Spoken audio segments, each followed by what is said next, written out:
Hello' everyone, আশা কৰোঁ সকলো ভালে আছে। আজি বহুত দিনৰ মূৰত এটা মিনি বাৰ্থডে ব্লগ লৈ আহিছোঁ। যোৱাকালি 4 তাৰিখে মোৰ বাৰ্থডে আছিলে আৰু আপোনালোকৰ আশীৰ্বাদ মই সদায়ে বিচাৰোঁ, কাৰণ আপোনালোকৰ আশীৰ্বাদেই মোৰ সাহস আৰু শক্তি। এইবাৰ বাৰ্থডেটো কেইটামান বিশেষ কাৰণত স্পেচিয়েল আছিলে। কি কাৰণে স্পেচিয়েল আছিলে আপোনালোকক আজিৰ ভিডিঅ'টো দেখুৱাম, গতিকে সম্পূৰ্ণ ভিডিঅ'টো চাব আৰু কমেণ্ট কৰিব আৰু আশীৰ্বাদ দিবলৈ নেপাহৰিব।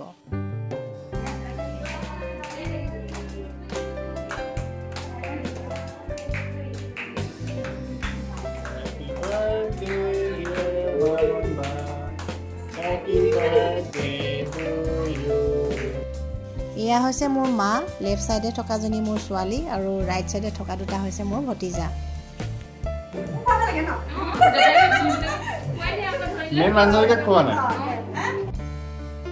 এইবাৰ বাৰ্থডে পাৰ্টিত মোৰ হাজবেণ্ড নাই, কাৰণ তেওঁ অফিচিয়েল ট্ৰিপত অলপমান বাহিৰত যাব লগা হ'ল, সেইকাৰণে তেওঁক এইবাৰ দেখুৱাব নোৱাৰিলোঁ।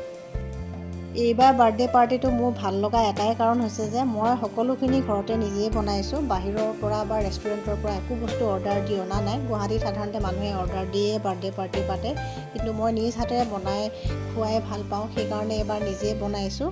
আৰু এইবাৰ আটাইতকৈ ভাল লাগিছে এইটো কাৰণে যে মোৰ ছোৱালীয়ে কেইবাবিধো ব্যঞ্জন বনাইছে, নিজ হাতেৰে বনাইছে।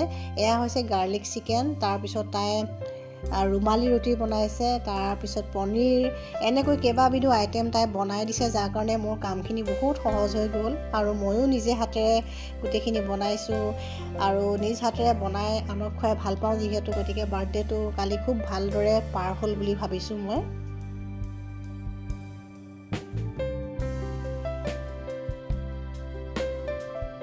আটাইতকৈ ডাঙৰ উপহাৰটো পালোঁ মাৰ পৰা। মায়ে মোৰ শৈশৱৰ কিছুমান স্মৃতি কালি সজীৱ কৰি দিলে। ৰাতি 12টা বজাৰে পৰা ফেচবুক, হোৱাটছএপ, ইনষ্টাগ্ৰাম আদিত সকলোৱে মোক যিমান ধুনীয়াকৈ বাৰ্থডে উইচ কৰিলে, মই তাৰ কাৰণে ধন্যবাদ দিলেও বহুতখিনি কম হ'ব। আৰু কেইবাগৰাকী ফ্ৰেণ্ড আৰু ভণ্টিয়ে মোক এইবাৰ বাৰ্থডে গিফ্টটো দিলে, তেওঁলোককো মই হিচাপতে আন্তৰিক ধন্যবাদ জনালোঁ। গিফ্ট কোনো ডাঙৰ বস্তু নহয়, কিন্তু মোক যিটো স্পেচিয়েল ফিল তেওঁলোকে দিলে, তাৰ কাৰণে মই সদায় তেওঁলোকৰ ওচৰত চিৰকৃতজ্ঞ হৈ ৰ'ম।